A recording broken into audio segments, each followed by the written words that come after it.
사도신경으로 신앙 고백하시겠습니다. 전능하사 천지를 만드신 하나님 아버지를 내가 믿사오며 그 외아들 우리 주 예수 그리스도를 믿사오니 이는 성령으로 잉태하사 동정녀 마리아에게 나시고 본디오 빌라도에게 고난을 받으사 십자가에 못 박혀 장사한 지 사흘 만에 죽은 자 가운데서 다시 살아나시며 하늘에 오르사 전능하신 하나님 우편에 앉아 저희로서 산 자와 죽은 자를 심판하러 오시리라.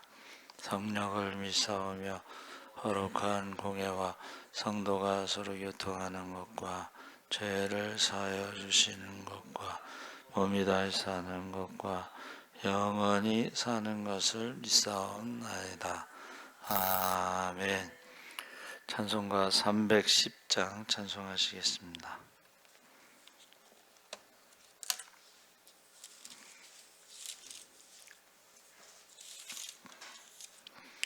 찬송가 310장 찬송하시겠습니다.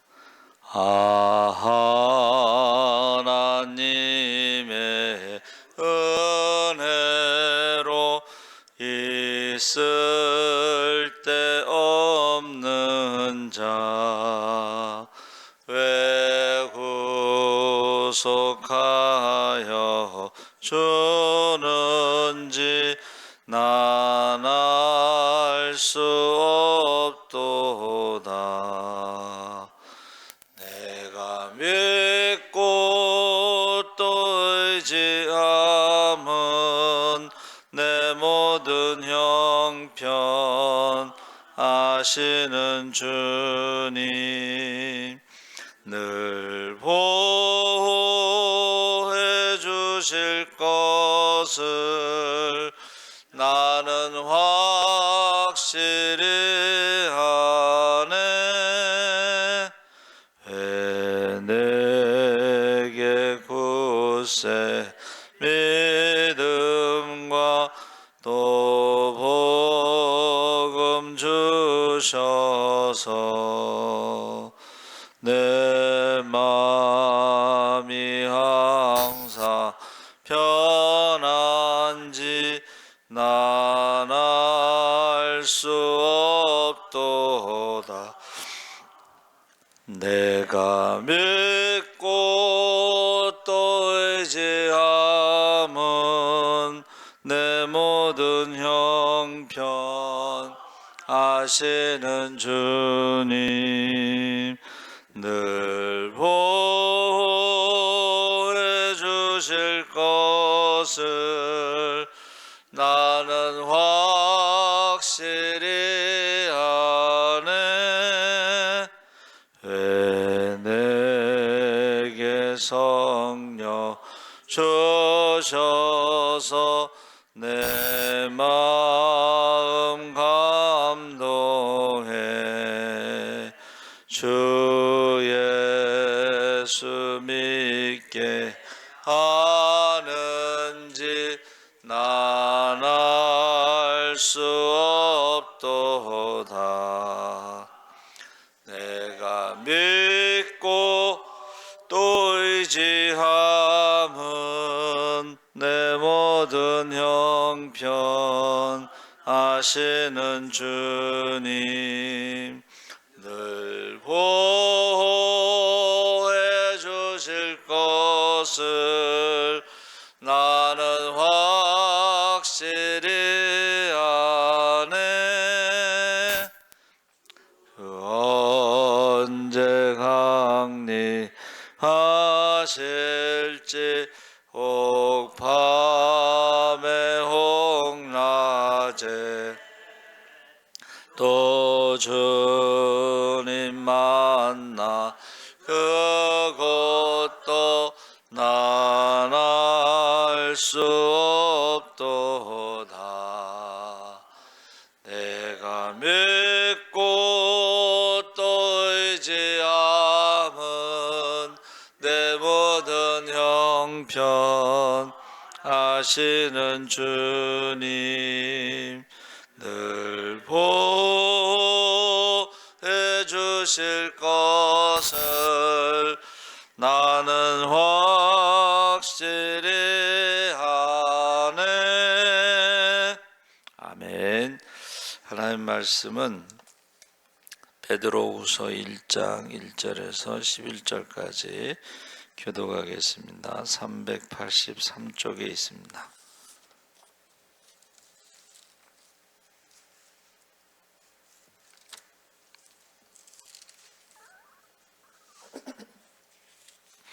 베드로후서 1장 1절에서 11절까지 우리 한 절씩 교독하겠습니다. 예수 그리스도의 종이며 사도인 시몬 베드로는 우리 하나님과 구주 예수 그리스도의 의를 힘입어 동일하게 보배로운 믿음을 우리와 함께 받은 자들에게 편지하노니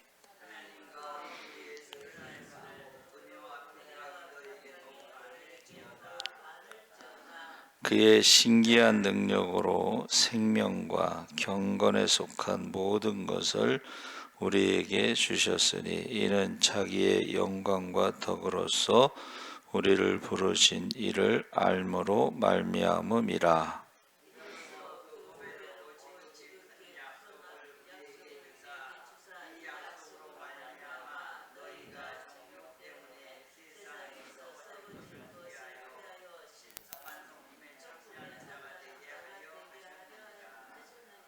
그러므로 너희가 더욱 힘써 너희 믿음의 덕의 지식을 경건의 형제 우애를 형제 우애의 사랑을 더하라.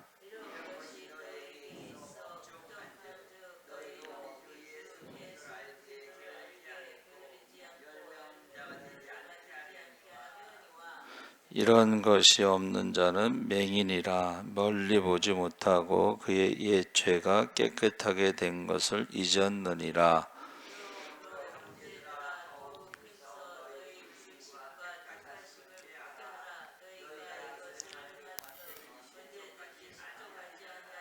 함께 읽겠습니다. 이같이 하면 우리 주 곧 구주 예수 그리스도의 영원한 나라에 들어감을 넉넉히 너희에게 주시리라. 아멘. 할렐루야. 좋은 아침입니다. 잘 오셨습니다. 오늘 말씀의 제목을 신의 성품이라고 했습니다. 베드로전서는 외적인 고난과 시련에 대한 위로와 격려의 내용을 다루고 있고, 베드로후서는 교회에 침투한 거짓 교사들 이단에 대한 경고와 함께 성도들에게 영적인 성숙을 강조하고 있습니다. 그래서 최근 우리나라에서 가장 대표적인 이단이 신천지인데 교리도 문제가 있고 이 추수꾼이라는 이름으로 교회에 위장 등록하고 교회 밖에서 성경 공부를 하면서 신천지로 유인하고 교회를 분열시키고 혼란케 할 뿐 아니라 가정 파괴, 가출하도록 하죠. 왜냐하면 그 모든 관계를 끊어버립니다. 가출하도록 하고 학업을 중단하고 학교 다니다가 학교를 다니지 않고 그들과 함께 공동체 생활을 하는 거죠. 그래서 사회 문제를 이야기하고 있는데 한동안 교인들 천주교하고 교회에서요 신천지 아웃이라는 그것을 붙여놨어요. 근데 이제 뭐 재미난 얘기가 들리는데 신천지에서 천주교인들은 포교하지 마라. 왜 그런가 했더니 헌금을 하지 않는데 천주교인들은 헌금을 하지 않는데 그랬다는 얘기가 있어요. 그 천주교는 11조가 없죠. 그리고 이제 그 신부님이나 수녀님들이 월급이 나오잖아요. 그러니까 교인들이 이제 부담이 없이 헌금을 안 하는 거죠. 그 CBS에서 그 다큐를 통해서 신천지에 대해서 많이 알렸는데, 그 특징이 뭐냐면 성경을 왜곡, 계시록만 가지고 계시록만 가지고 얘기하기 때문에 문제가 됩니다. 그리고 결국은 이제 모든 이단들이요, 자기가 재림예수다, 뭐 성령이다, 하나님이다 이렇게 한다는 거예요. 그게 이제 문제가 되는 거죠. 그래서 성경을 바로 알면, 하나님에 대해서 바로 알면 이단에 대해서 우리가 그들을 막을 수가 있는데, 성경에 대해서 모르기 때문에, 하나님에 대해서 모르기 때문에 그렇다. 그래서 여기서 이제 안다는 것은 지식적인 것이 아니고 하나님과의 인격적인 교제를 말하는 것입니다. 그래서 초대교회에서부터 있었던 가장 큰 이단은 영지주의인데, 영적인 지식이 있어야 구원받는다. 영적인 지식. 그래서 우리가 무슨 뭐 영성 훈련이니 뭐 이런 것들이 좀 위험한 거예요. 영적인 지식, 자기들만 알고 있는 영적인 지식을 알아야 구원받는다. 이게 영재주의입니다.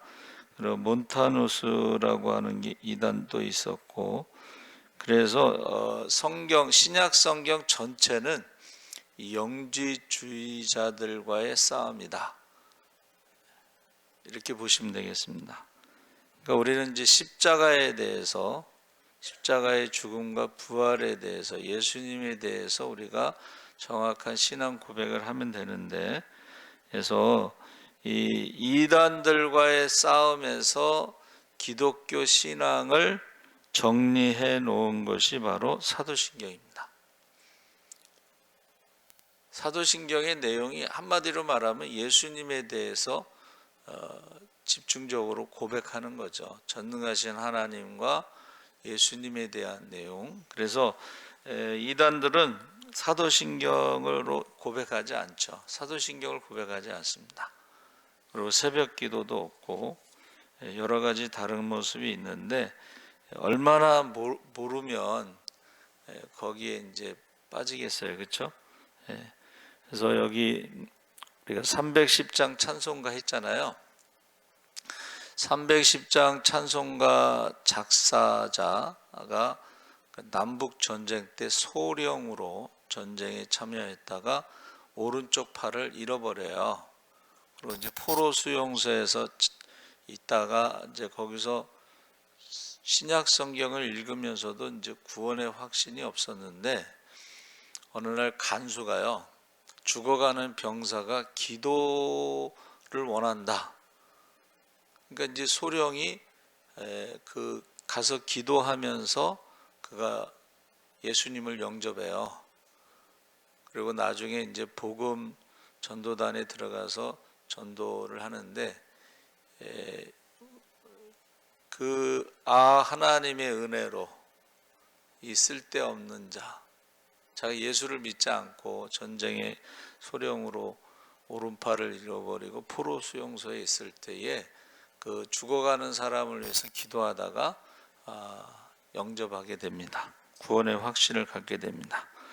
그래서 지금 예수 그리스도의 종, 사도 베드로는 자신을 그렇게 소개하면서 하나님과 구주 예수 그리스도의 의로 말미암아, 그래서 믿음이라고 하는 것은 예수 그리스도로 말미암아 우리에게 준 하나님의 선물인데, 그 믿음이 바로 십자가의 은혜를 체험하는 거죠.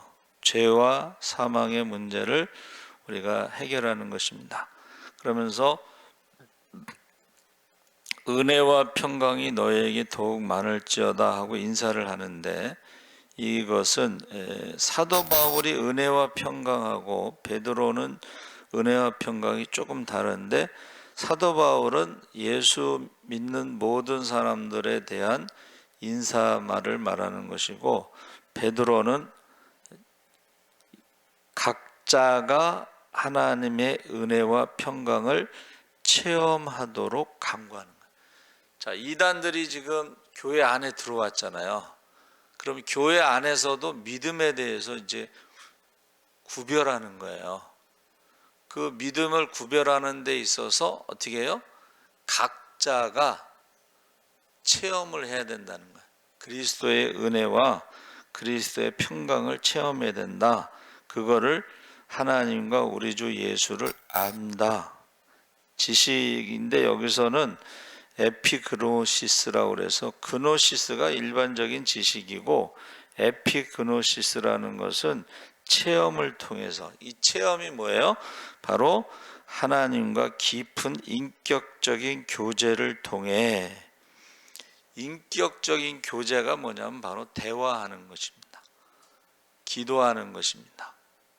그리고 말씀을 우리가 통해서 하나님에 대해서, 예수님에 대해서 아는 것을 말하는 거예요. 그러니까 우리가, 제가 이제 가끔 하는 이야기가, 이제 우리가요 겉으로 볼 때는 야, 저 사람 대단한 사람이다, 참 좋은 사람이다. 그래서 제가 얘기했죠. 집사님, 우리 남편 집사님이 너무 좋죠. 그랬더니 바쁘다 말고 살아봐야 알아요. 그래가지고 남편이 얼마나 굉장히 그 성품도 좋고 굉장히 잘생기고 인격적이고 신앙적이고 막 그래. 근데 그 부인이 그냥 갑자기 바쁘다 말고 살아봐야 알아요 그러는데 얼마나 놀랐는지. 여러분, 우리가요 신앙생활하면서 하나님과 깊은 인격적인 교제, 관계, 대화, 기도, 말씀을 통해서 체험하면서 하나님의 은혜가 얼마나 큰 줄을 안다는 거야. 할렐루야. 그러니까 지금 전쟁에서 오른쪽 팔을 잃어버리고 신약 성경을 읽으면서도 어떤 확신이 없었는데, 구원의 확신이 없었는데, 죽어가는 사람을 위해서 기도하다가 하나님의 은혜를 깨닫는 거예요. 하나님의 은혜로 이 쓸데없는 자, 왜 구원해 주시는지 알지 못한다. 그래서 이 은혜라고 하는 것을 알아요. 여러분, 하나님의 은혜, 십자가에서 나를 위해서 죽으신 그 은혜를 깨닫는 순간 그 사람을 이제 우리가 믿음이 좋은 사람이다, 그렇게 말하는 거예요. 부모님의 은혜를 깨닫는 사람이 효자라는 거예요. 스승의 은혜를 깨닫는 사람이 제자라는 거예요.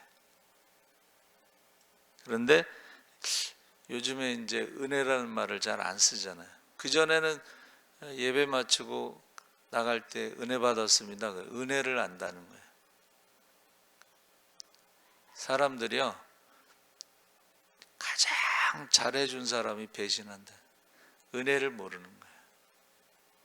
하나님의 은혜도 모르고 부모의 은혜도 모르고 스승의 은혜도 모르고 은혜를 모른다. 그래서 여기서 지금 베드로는 교회 안에 들어온 이단들에 대해서 너희가 은혜를 깊이 체험하기를 원한다. 깊이 예수를 알기를 원한다. 그렇게 말하고 있습니다. 그래서 이 평안이라는 것은 이제 하나님과의 관계를 말하는데, 이것은 에덴 동산에서 복이라는 단어 있죠. 제가 설명하죠. 복. 하나님과 아담이 에덴 동산에서 함께 있을 때, 그때 복이라고 하고 그것을 평안이라고 하고, 샬롬, 하나님과의 관계가 좋았다. 하나님과의 관계가 어떻게 돼요? 대화가 되잖아요. 대화. 그리고 하나님 말씀하시는 것을 순종하잖아요. 그렇죠? 순종합니다. 그런데 그 평안이 어떻게 해요? 이제는 불순종하면서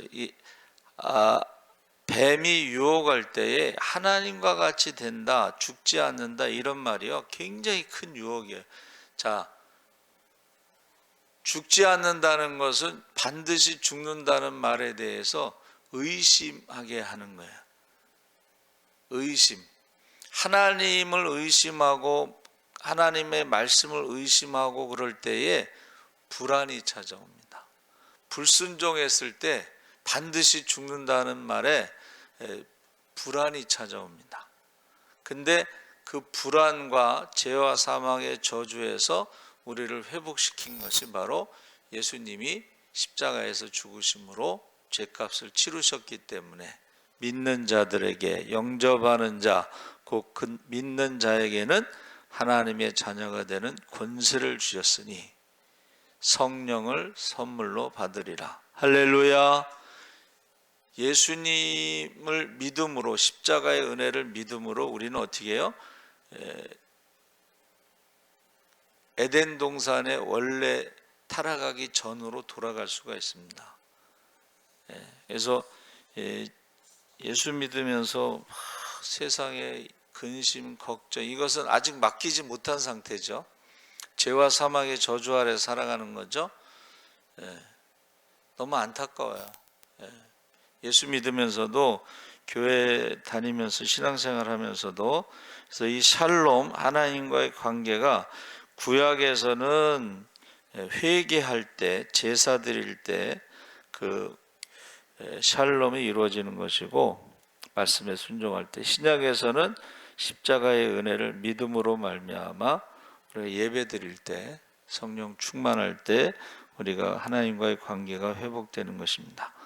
그래서 3절에 그리스도께서 하나님의 신성한 능력을 따라 생명과 경건에 속한 모든 것을 우리에게 주셨습니다. 이는 표준 세번역입니다. 이는 하나님의 영광과 존귀하심으로 우리를 부르신 그분을 아는 지식으로 말미암은 것입니다. 그분은 우리에게 보배롭고 지극히 큰 약속들을 주셨는데, 그래서 에피그노시스, 그냥 그노시스는 세상적인 지식이고 에피그노시스는 체험을 말하는 것이고, 하나님과의 관계에서 교제, 깊은 교제를 말합니다.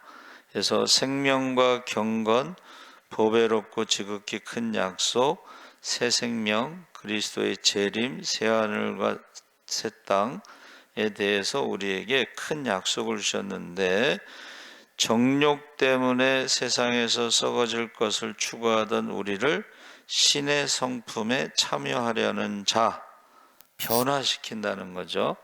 그래서 개정에는 개정 성경이 있어요. 개정. 그 전에 그거는 신성한 성품에 참여하는 자가 되게 하려 하셨느니라, 이렇게 돼 있고, 개정에는 신의 성품에 참여하는 자가 되게 하려 하셨으니, 개역 개정이 오늘날 우리가 쓰는 성경이고, 신천지는 개역 개정을 쓰지 않습니다. 개역 성경을 써요. 우리하고 성경이 달라요. 그러면 여기서 신성한 성품이라는 것과 신의 성품이라는 게 다른 것입니다. 그래서 우리가 베드로가 구체적으로 그리스도인들의 합당한 열매에 대해서, 성숙에 대해서, 그러므로 너희가 더욱 힘써 너희 믿음으로 끝나지 말고 덕으로 끝나지 말고 지식의 절제를, 절제의 인내를, 인내의 경건을, 경건의 형제우애를, 형제우애의 사랑을 더하라. 해서 7가지 덕에 대해서 지금 말하고 있는데, 그것이 여러분, 그 지식이라고 하는 것은 하나님 뜻대로 순종하는 것을 말하는 거예요. 말씀대로 순종하는 것. 덕이라고 하는 것은 이제 좀 어렵다고 그랬는데, 제가 조사해 보니까 이제 베푸는 것을 말하는데, 하나님이 우리에게 값없이 베푸는 것을 은혜라고 부르는 것이고, 사람이 베푸는 것을 우리가 덕이라고 부른다는 거예요. 덕. 그리고 지혜를 말하는데, 지식은 덕 있는 생활을 하며 하나님의 뜻대로 살아가는 것, 주님 뜻대로 살기로 했네, 그게 지식이고, 그걸 지혜라고 그러는데, 절제는 우리가 욕심 부리지 않는 것, 육체적 욕망과 성적 남용에 반대되는 것인데, 이것은 왜 절제라는 말을 했냐면 그 당시 거짓 교사들의 문란한 생활, 이 문란한 생활이 뭐냐면 영지주의자들은 육신은 구원받지 못하고 영혼만 구원받는다. 그래서 마음대로 살아가는 거예요. 예? 신천지가 이성 포기하는 거 있죠. 육신은 구원받지 못하니까 이성 포기하는 거, 유혹해서. 그런 것에 대해서 절제를 말하고, 인내는 하나님의 약속이 반드시 성취된다. 그래서 소망 가운데 고난을, 악을 대항해서 견뎌내는 것이고, 경건은 하나님의 성품에 참여하는 것이다. 그래서 형제 우애, 가족관계, 그 다음에 믿음 안에서 가족관계, 형제자매, 그리스도인들의 교제를 의미한다 그랬습니다. 그래서 결국은 열매라고 하는 것은 믿음으로 시작해서 사랑으로 끝나죠. 사랑이라는 것은 이제 자기 자신을 희생하는 것을 말합니다. 희생.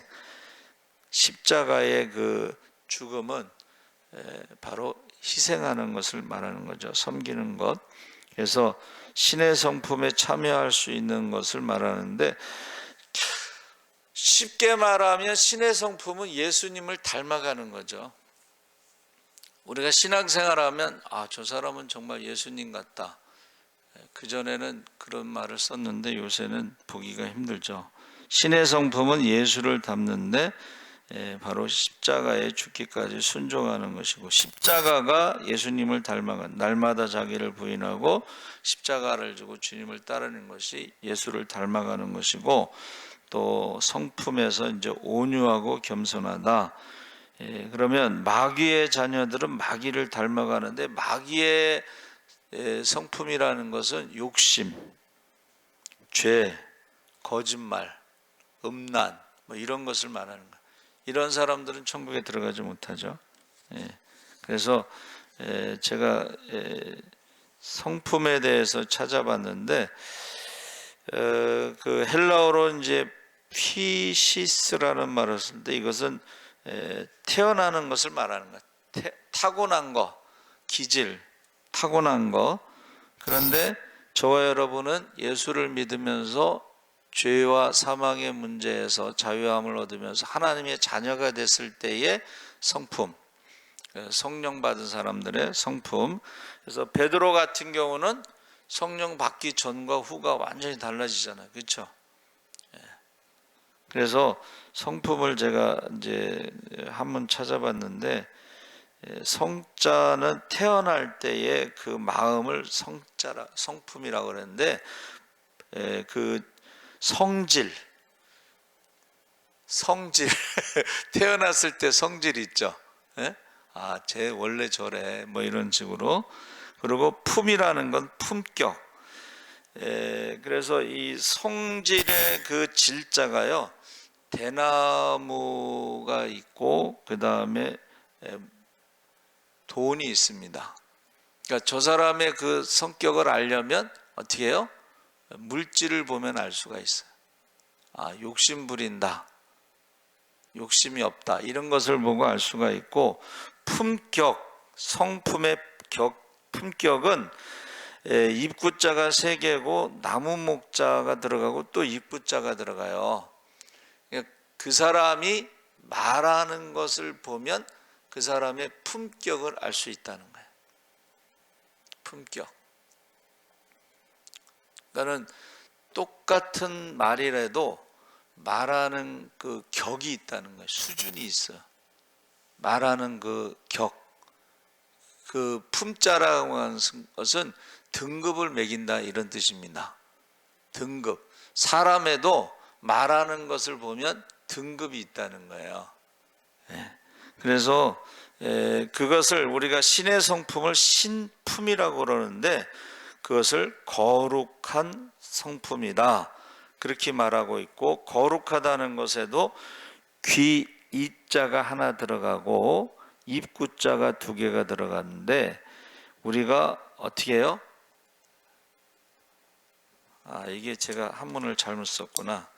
귀 이자에다 입구자에다가 이말 임자 해서 항상 귀가 앞에 나와고 말을 나중에 하고, 그래서 어떤 사람은 8대2의 법칙이라고 그래서 다른 사람이 말할 때 8을 듣고 2를 말하는 거예요. 듣는 게 4배고 말하는 게 하나라는 거예요. 그것을 거룩하다 이렇게 이제 말하는 거예요. 저 사람은 참 남의 말을 잘 듣는다. 말도 안 되는 소리 해도 끝까지 듣는 사람이 있고, 남의 말을 처음부터 끝까지 안 듣는 사람이 있어요. 그거를 이제 성품이다 해서 거룩하다 이런 뜻이고, 그 다음에 아까 말한 품자가 입구자가 3개인데 말하는 것을 보면 알 수가 있다. 말을 하면 저 사람은 믿음이 있다 없다고도 알 수가 있어요. 저 사람은 성령 받았다 못 받았다 그것도 알 수가 있어요. 저 사람은 예수님을 닮았다 안 닮았다 이런 것도 알 수가 있습니다. 그래서 베드로 전서는 외적인 핍박, 환난, 어려움에 대해서 말하고, 베드로 후서는 교회 안에 들어온 이단들에서 말하는데, 이단들과 싸워서 이길 수 있는 것은 신앙의 성숙, 하나님과의 관계와 교제, 그리고 성경을 얼마나 아느냐 그런 것을 통해서, 그리고 말하는 것을 통해서 우리가 성숙한 것을 알 수가 있다는 것입니다. 그래서 어제 이제 제가 어떤 사람이 행복한 사람과 불행한 사람에 대해서 연구를 했는데, 하버드에서 연구를 했어요. 근데 행복한 사람들은 행복한 사람들끼리 모이더라는 거예요. 불행한 사람들은 불행한 사람들끼리 모이더라는 거예요. 그게 무슨 말이냐면, 우리에게 가장 영향을 미치는 것이 사람인데, 내 가까운 사람이 나에게 가장 영향을 미친다는 거예요.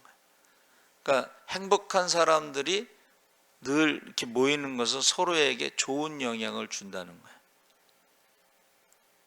말 한마디라도 긍정적인 말을 하고, 말 한마디라도 위로의 말을 하고 힘이 되는 말을 한다. 근데 불행한 사람들은 그 사람들끼리 모이는데 서로 불행하게 만드는 나쁜 영향을 준다는 거예요. 그래서 불행한 사람들은 멀리하고, 불행한 말을 하는 사람들은 멀리하고, 행복한 말을 하는 사람들을 가까이 하라. 기도하는 사람들을 가까이 하시기 바랍니다. 기도하는 사람들, 전도하는 사람들을 가까이 하시기 바랍니다. 전도하는 사람들. 그러니까 목사님들도 전도하는 사람들과 가까이 하면 전도를 하는 거야. 어떤 사람과, 여러분 주변에 있는 사람 3명만 딱 보면은 여러분들이 저와 여러분이 어떤 사람이라는 걸 알 수가 있어요. 나는 행복한 사람인지 나는 불행한 사람인지 그거를 가까운 사람 3명만 딱 보면 알 수가 있다는 거예요. 그래서 우리가 교회 안에 들어온 이단들과 싸우는 데 있어서 바로 에피그노시스, 하나님과의 깊은 교제, 대화, 기도, 관계 이런 것을 통해서 우리가 이길 수가 있다는 거예요. 영적인 싸움에 우리 주여 3번 부르짖고 기도. 하나님 아버지 감사합니다. 이제 1년 11월 달이 회계년도가 이제 정리하고 12월서부터는 새해로 이제 회계년도가 시작됩니다. 하나님 1년을 잘 마무리하게 하시고 하나님의 은혜 가운데 부족함이 없게 하시고, 또 새로운 1년도 하나님의 계획대로 하나님의 말씀대로 놀라운 일을 우리가 경험할 수 있게 하여 주시옵소서. 주님 오실 날이 가깝습니다. 많은 이단들이 나와서 사람들을 미혹한다고 했습니다. 사람들이 불안해하고 있습니다. 우리가 깨어 기도하게 하시고 모이게 힘쓰고 기도에 힘쓰고 성령 충만하게 하여 주시옵소서. 감사하며 예수님의 이름으로 기도합나이다. 아멘. 하늘에 계신 우리 아버지여, 이름이 거룩히 여김을 받으시옵소서.